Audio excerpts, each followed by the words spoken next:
বাড়ির চাকরদের থেকেও খারাপ ব্যবহার সহ্য করতে হতো।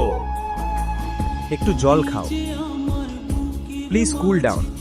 সব চলাকালীনই গৌতমের ফোনে একটা কল আসে। এত কিছুর মধ্যেও তার মুখে এক অদ্ভুত শান্ত ভাব ছিল। অবনীকে সামলে সে নিঃশব্দে পার্টি থেকে বেরিয়ে গেল। তো গিফট, চিরুনি, টিপ, সেটার জন্য কে নিচে যাবে? একবার এসেই দেখে নাও, এত ভালো গিফট এনেছি যে দেখে তুমি চমকে যাবে। গৌতমের উপহারের দিকে নিয়ে গেল।